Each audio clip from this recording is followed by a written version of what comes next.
coming to you live from beautiful San Francisco, California, the corporate offices of Grub Market.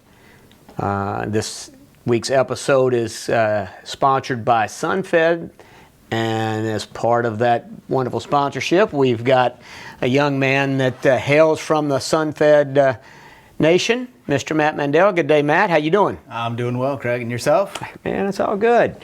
All good here, and fabulous to be in San Francisco. What do you think? You know, I was expecting cloudy, dreary, cold weather, and pleasantly surprised. I don't know if we brought some heat from Arizona, but it is fantastic outside right now. Yeah, I love, for me, you know, we're not exactly in the city, but we're close enough, and I love this place, you know. It's been a while since I've been here. I'm happy to be back, and as soon as we wrap this, we get to go explore the city and find some fantastic food as well. Yeah, so yeah, seriously, get a chance to check it out, and you know, I'm some clam chowder. Come to San Francisco, got to have some clam chowder. Sourdough bread bowl. There you go. That's the way to do it. Yeah, but seriously, thanks, you know, to Grub Market for allowing us to post up here and do the 7th episode, and thanks to SunFed for their generosity and allowing us to be able to be out here. And so a little bit before we get off into it, in terms of, you know, show content, and, you know, if you're a first-time listener and to the Credible Vegetable Report, you know, you might have seen me from time to time on another podcast called The Fresh Cred, which I'm still involved with that, but this is an offshoot. This is something that we're wanting to do on a weekly basis, and it's really going to be focused on vegetables primarily, and talking a little bit about some hot topics, topical issues around the veg space. And then just briefly on a couple of key categories, we'll talk about markets, pricing, where they've been, where they're at, where they're going, take a look at maybe some historical stuff on pricing wise. But it's really, you know, for people in the business, be it buyers, sellers, produce managers, anybody that's interacting in the veg space, you know, it's a chance for them to listen in each week and just see what's going on, at least from, you know, what we can see from the world of SunFed, frankly. And as well as, you know, what kind of research we do to know what's happening. So we'll have, you know, likely it'll be Matt and I, but there's likely going to be some different folks showing up. Maybe Matt and I may not be here at all. Who knows? It just depends on what Mason thinks is a good idea. You know, if he thinks we did good, then we'll be back. If he thinks we didn't, then we probably will be back. Get the boot. That's it. The episode cuts right there. Yeah. So anyway, so we'll get right into it. You know, in today's show, Matt, I want to talk a little bit about, what did I want to talk about? Well, you recently attended the IFPA retail conference, and you were talking about how fantastic the golf was. I keep saying the word fantastic. I need to come up with some better adjectives here. You kept talking about how wonderful the golf was, but I'm assuming there was probably a little more than just golf at the conference. There was indeed, and thank you for that memory clicker. I appreciate that. You get to do that quite often, actually, you know, and that's one thing. It's good to have a young business partner working with me, because my old mind, as the years go on, so goes the mind. Matt's mind hasn't gone yet, or at least his memory hasn't. I don't know about his mind part, but it may have started from a better place as well. But you are correct on the IFPA. There was some great golf. We had a fabulous time there at the golf. IFPA, Joe Watson and his team did a great job, so shout out to those guys. Yeah, but anyway, at the conference, a couple of things that came up that were of relevance. There's a tremendous amount of efforts being done out around the industry to increase produce consumption, but right now the numbers don't reflect it. I mean, any thoughts as to what the hell's going on? I mean, what do we need to do to get people to eat more produce? You know, I mean, I think there's two sides to that. You know, consumption declining. I think some of that is coming out of nobody likes to think about the pandemic, but realistically, there was a big push for people cooking at home, eating healthier, and trying to incorporate more fruits and vegetables into their diet. And I think, you know, as people came out of the COVID lockdowns and everything that was involved with the coronavirus, people are like, you know, to hell with that. Let's get back to what we were doing. And realistically, I think we need to put some effort into pushing that healthy diet, those healthy living habits, to make them continue as a regular part of people's lives. It's very easy to fall back into those old eating patterns that we had, but people cooking at home is something that obviously you and I talk about on a regular basis, but it's just no longer part of the American fabric. And I think that really, if you want to increase consumption, you need to make sure people understand how to properly prepare and cook that food. For me, I enjoy cooking at home. I don't have a lot of time to do it, but when I do, I'm not vegetarian or vegan or anything like that, nor am I, an advocate of plant-based diets. But vegetables really do make up the largest part of most of the food that I do cook. If we can get more people cooking that way, not necessarily meat substitutes, but a lot of vegetables can be, front and center for a lot of delicious dishes. And I think getting that message out and just reminding people that healthy eating does not only have to happen during a global health crisis. Right. I think that will get people eating a lot more fruits and vegetables. Yeah, I definitely think that a lot of what that assessment's probably pretty well spot on. I mean, there is. I mean, everybody, and they wanted to go out to eat. The restaurant piece boomed. People wanted to get out and do that kind of thing, and they quit cooking at home. They were cooking at home. We saw it. But here's the interesting thing that was from there as well, right? So they put up a slide. So there was an overarching discussion around the decline in produce or in fresh produce consumption. But there was an interesting chart they put up dealing with some items that are near and dear to us, and one was on the cucumber piece, right? And if you look at it was the growth in cucumbers, right? And it was 7% growth in packages. And it was a slide that it was basically comparing pricing and packages, right? And given inflation, there's been a lot of growth, so to speak, in categories, but it's been a growth in dollars, not so much packages. But in the cucumber space, it was 7% spot on. Basically meaning, pricing was, that would indicate pricing's flat. Year over year, yeah, consumption was up 7%. And I watch a lot of the different, it's one of the items, cucumbers being a top veg item, when these different, produce newspapers are putting out different consumption or sales information. Cucumbers continue to be one that's popping. And I'll be honest with you, I ate some cucumbers, but I'm not eating any more cucumbers than I ever ate. I'm just curious, who are these folks going to the cucumber space? No, I mean, it's a very good question, considering if you look over the historical data just from the last 6 months, volumes of cucumbers have been down. So the fact that consumption is up is just, it really is mind-boggling. I don't know. Cucumber martinis? I honestly do not know what to attribute. I might eat more cucumbers for that kind of. You'll drink more cucumbers. I don't know if you'll be eating them, but I honestly don't know what to attribute that to. Yeah, I mean, maybe it's a juicing thing. I don't know. I mean, that's typically. I don't think it delineates between organics versus conventional, but maybe there's more juicing. I don't know. It's weird. But we'll see. We talk later when we get to market pricing. That's the thing. In that cucumber space, the pricing year over year has been substantially higher. So that lack of production certainly is contributing. But with you've got a combination of much higher demand and lack of production. You know which way that's going to swing a market. You didn't have to get too far through Economics 101 to know what that means, right? We know you didn't get too far. Anyhow. I didn't get too far through any of my schooling, but I got through it. That's about it. That's what matters. But also on the squash it was not identical, but even in the squash space.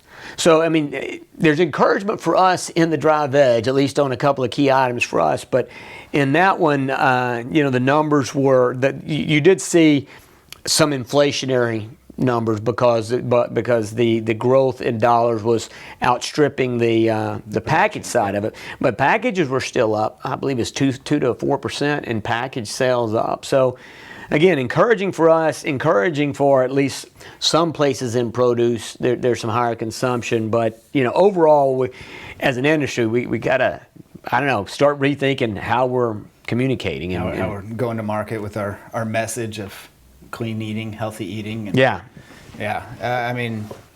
I'm really surprised to hear that the squash consumption numbers were up. Very similar to cucumbers. Squash production was down for a long time, although it is the wonder vegetable. You wonder where it all came from, and you wonder where it all went. Goes, yeah. But the fact that over that year over year, the fact that it's up, obviously it's great news for us, but it's also kind of surprising considering the production situation that we've seen over the last year. Yeah, I too was. Hence the reason I nabbed that particular slide or those slides for that very reason. I was like, wow, I didn't see that coming. Had a nice smile on your face. When you Yeah, saw that for one. sure. So it's encouraging and glad to know you folks are out there eating more dadgum squash and cucumbers. Keep it up. Whatever your reasoning for, whether it's martinis or can you make martinis with squash, man? Ooh, I don't know. No, Doesn't sound appetizing. No, it sounds like got to do something different. We'll have to put a little shine on that one before we, before we put it out to the public. It's the pasta guys. They're freaking juicing the cukes. They're freaking taking the zucchini noodles and they're my best friend now. Yeah, whatever. The driving sales, but no, it's all good. I mean, and hopefully that continues in and like I say, realistically in those spaces, which probably are potentially.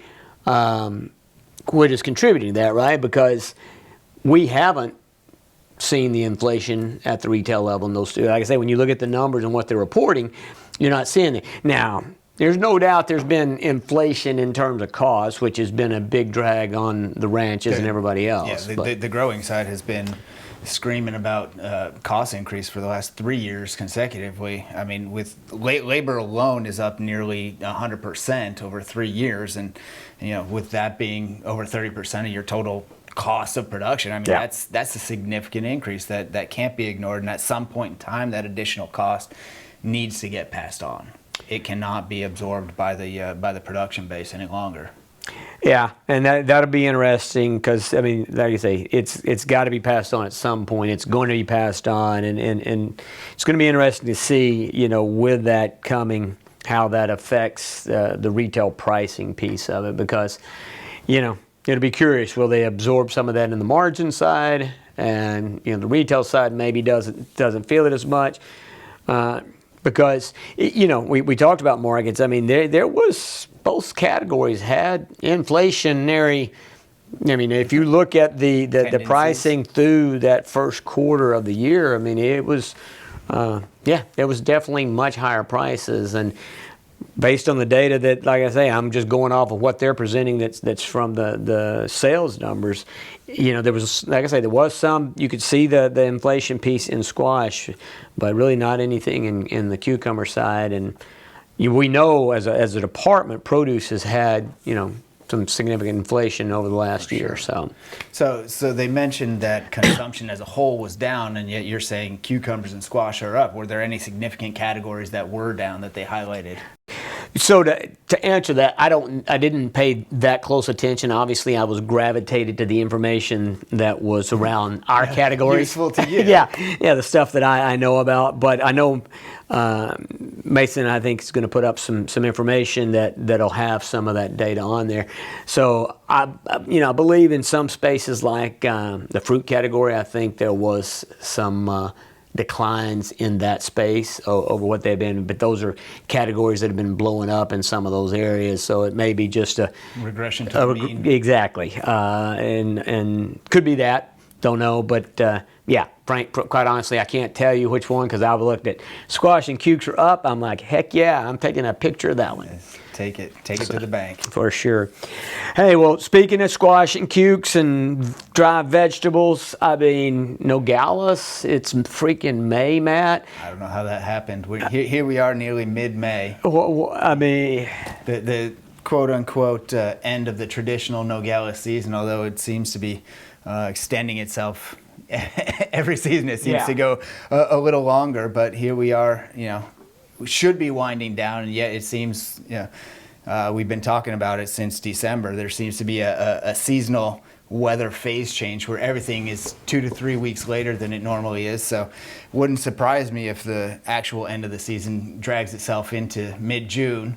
But, we have most of the southern fruits and vegetables coming out of Mexico have wound down seasonally. We're up in Sonora for just about all of our vegetable needs at this point in time. And surprisingly, I've talked to a couple people, and they're already getting ready to wind down some of their programs. So, anytime there's transition, you get into shoulder seasons, as crops tend to tail off, you're going to end up with some questionable quality. So we need to make sure, our QC guys are double and triple checking things. You know who you are. Yes. But as we start to make that transition into new fields, less so in Sonora, moving over to the Baja or central Mexico, and then obviously working their way up the East Coast, hopefully some of these new crops will come in and keep that high quality produce going, because ultimately the display on the store shelves, that's what's going to drive those sales. And if we don't have anything beautiful to put out, people still shop with their eyes, and that could be affecting those consumption numbers that we were just talking about. Yeah, no, for sure. And yeah, the U.S. is up and running. Southeast California, all the guys in the veg space are going. You said something. You mentioned Sinaloa in there. I mean, obviously facing significant water issues, which is bringing those guys. Well, some of those guys are coming to a seasonal end quicker than they had planned because the water's getting turned off. So, and realistically, it's gonna be a big effect as they get into summer and they get ready to start planting for next year. Some of them may or may not be able to, may have to make decisions. Well, the key issue there is these guys need to start planting their crops, between now and July. However, the rainy season doesn't even begin down there till, mid to late July. And so with the uncertainty around that water, I don't understand. I don't know how these people are going to be able to plan. What's going to happen if we have another dry summer? They're already down below 10% on most of the dams. They've cut off essentially all water for vegetable production at this point in time to ensure that there's sufficient drinking water for the communities down there. So what happens if that runs out? It's a very scary situation. Drought is affecting all of Mexico right now, and that uncertainty is going to. I think that is going to further strain production numbers going into next winter. The challenge really for the industry for me is I don't think they appreciate how dire the situation is in the state of Sinaloa, and the amount of fresh produce that comes from that state is significant. I know you know that, but the reality is that I'm not sure it's really appreciated what they're going through. And we don't get the hurricane last year. This is already a different season that we're coming through. That the hurricane allowed them to get this far, and and not have the water turned off before now, which is typically the end of the season anyway.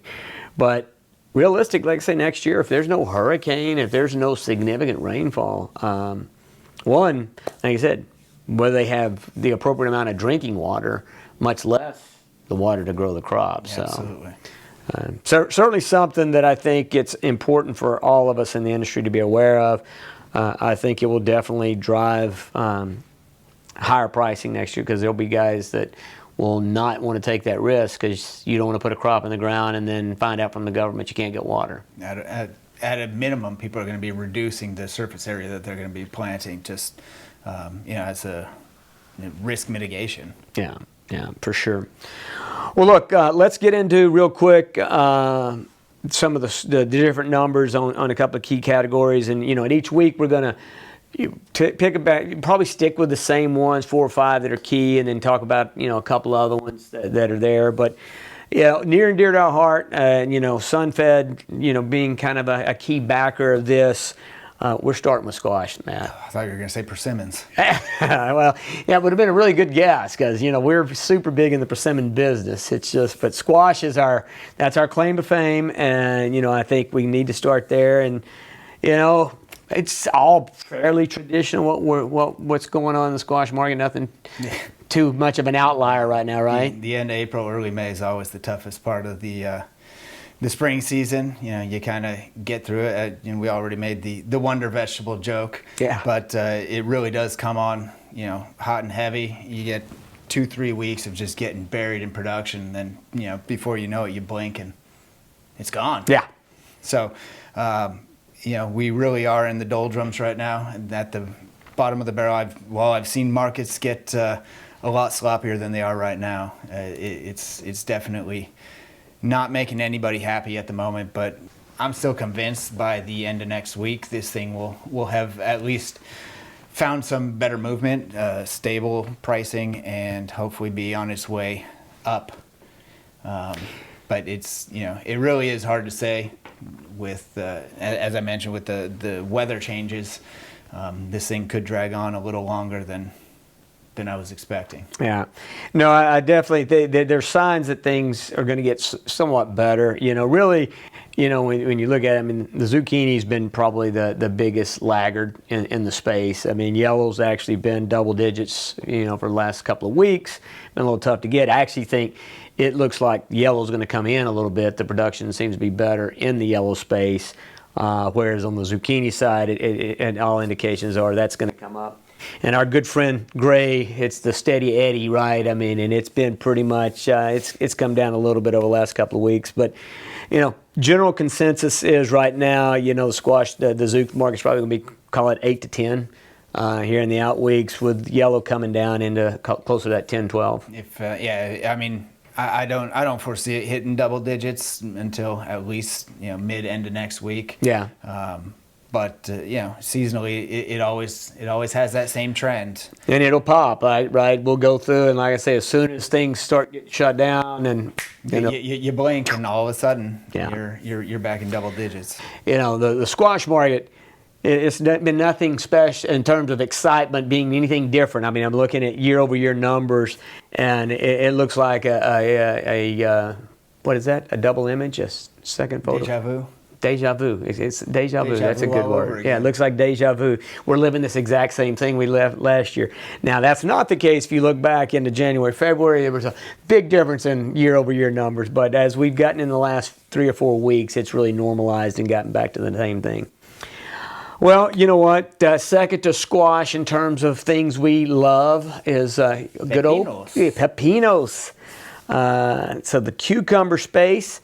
The cucumber deal has been, it's been strong. I mean, we talked about the consumption being up. You mentioned the fact that production had been down, and it's reflective. You look at this entire first 4 months of the year, and you take a look at the numbers, and we're well ahead of last year. I mean, it started to get a bit more normal, but we're still probably 15-20% ahead of last year's same week prices. Yeah, I mean, I would have put hard money against it had you told me this time last year that January through March would be $20s and $30 a box on cucumbers. Obviously during that time frame, prices tend to be a little higher. Yeah. But nobody would have expected that they would have been as high as they went. That said, if you had the production, obviously you're jumping and clicking your heels together. But a lot of people just did not have the production that they had hoped for or needed during that time frame to really take advantage of those markets. Things have finally, as you mentioned, the squash, things are coming back into line and kind of following historical trends.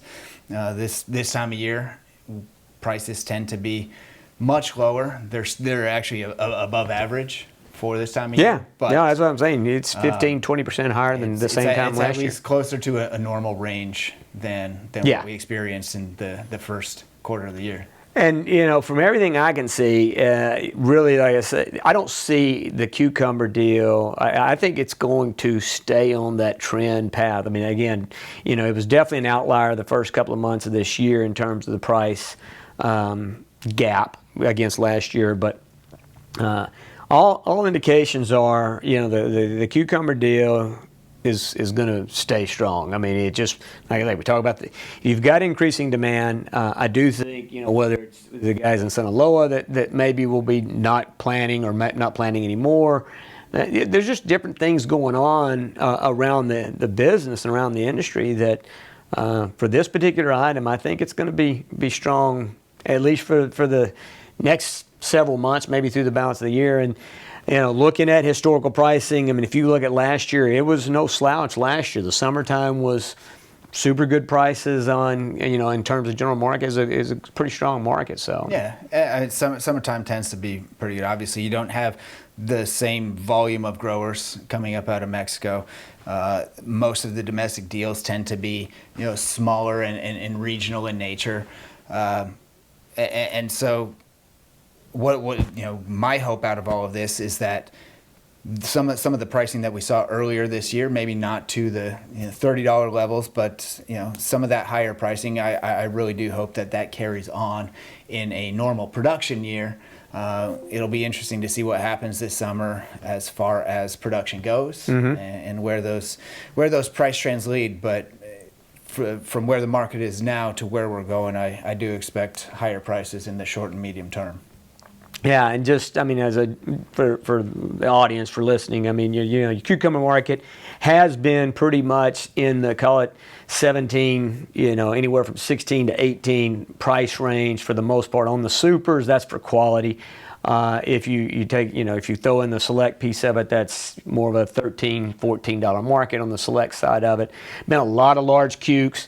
Heat kind of, over the last couple of weeks, it's been abnormally cool for longer, then all of a sudden it got hot really quick and stuff starts to pop. Yeah, started to pop the cucumbers. So there's been an abundance of the large cukes that kind of working through, and that's been a little bit of a drag on the overall market. But yeah, I mean, the select market's held up. The supermarket does not select. The supermarket's held up nicely, and all indications are that piece is going to hold, and probably really the trend is likely to increase over the next couple of weeks in the cuke space. Well, let's talk Romas. Romas. Plum tomatoes. Plum tomatoes, man. That's a category again. That's another one of those that's showing outsized growth. It's been great. Yeah, thankfully, it's this time of year, people tend to mention reference prices for the tomato suspension agreement. What is a reference price? Why do we even talk about a reference price? I mean, given the fact that pricing on Romas, do we even need a reference price? What are we at? More than double reference prices, right? It is. Then higher. All we need to do is raise the reference price to meet the market, right? That's how that works. We just keep upping that reference price. So what is a reference price, Matt? What is a reference price? A reference price is the price at which you cannot sell below according to the tomato suspension agreement.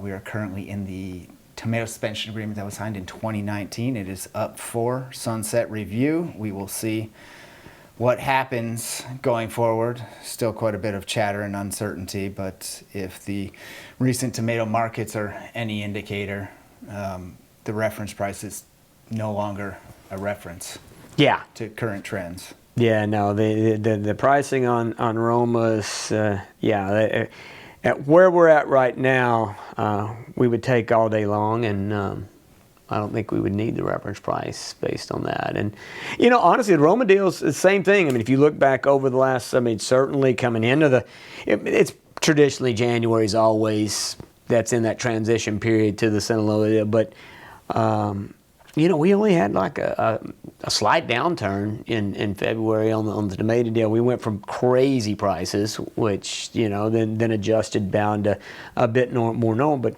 looking at it year over year, it's been pretty much ahead of last year all year. And then where we're at right now, it's maybe 25, 30% ahead of same week last year in pricing. This time of year, for sure. So, and the market's trading on the large, extra large, the quality stuff. I mean, it's anywhere from $17 to $19, and probably going to be closer to $20 when we move into the next couple of weeks. I mean, that's the hope. Obviously, better money, better pricing, happy growers. Yeah. Assuming that production piece is there, then that's the ever intangible piece of the equation. But we'll see what happens. It's looking good so far. But there are questions as to whether that volume is going to maintain going into June. And the Baja, it won't get started till what, later in June, mid-June, something like that?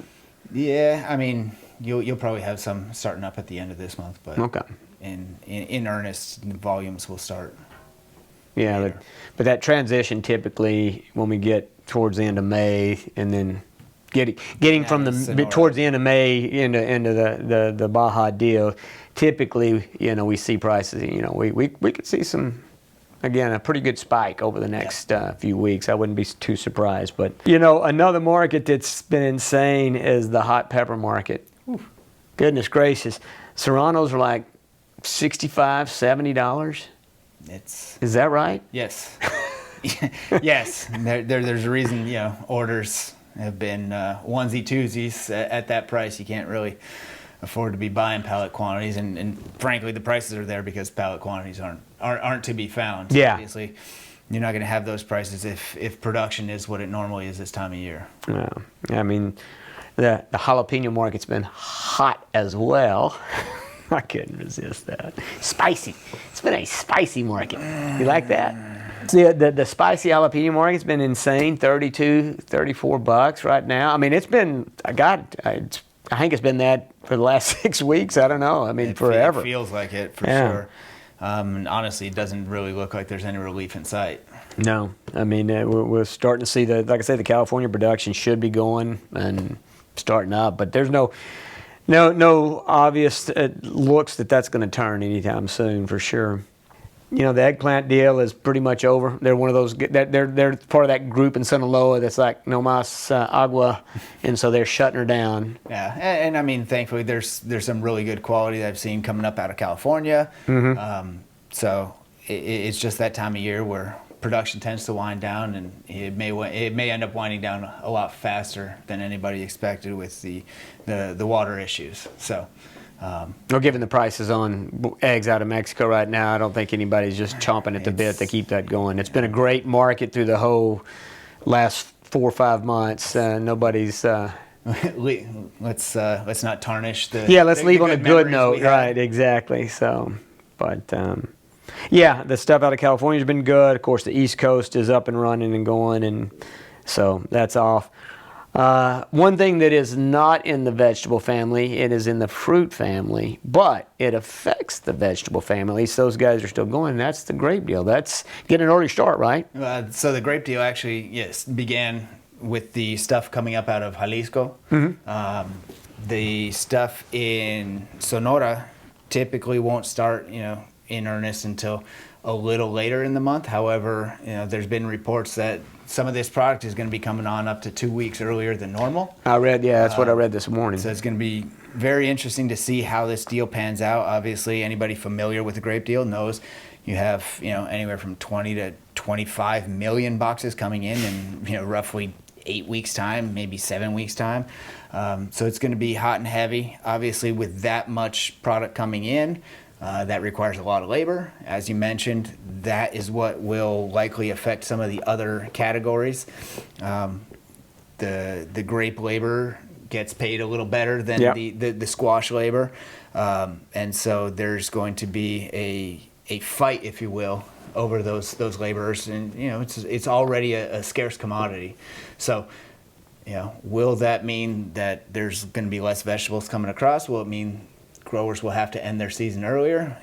We'll stay tuned, but it's looking like that is going to have a very deleterious effect on the end of the Sonora vegetable deal. Yeah, and like I say, between that and then you got the watermelons and all the other things, the competing fruit items, although, like I say, not in the vegetable space, but certainly they have an effect, and like you said, quite often brings a lot of that production to an end earlier, particularly since California and the East Coast are running. But I know for us at SunFed, we will be hot and heavy in it all the way probably into June, at least in a couple of our key categories. But at least out of Nogales. Yeah, for sure.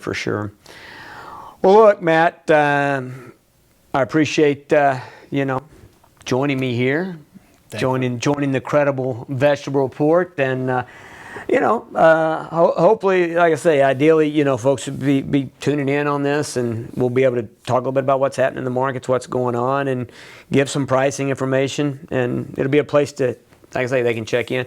Certainly, guys, as you listen, and the beauty of this, we call this a podcast, and yet we shoot this video, which, and apparently I checked with Mason. I thought it was a vlog, but apparently that's a whole nother thing. So anyway, the idea is it's still a podcast. So like when you're riding into the office at 5 o'clock in the morning, right, and you're trying to get ready, the idea is, you plug this in and take a listen, right? You don't have to watch us on TV. We're not that great to watch anyway.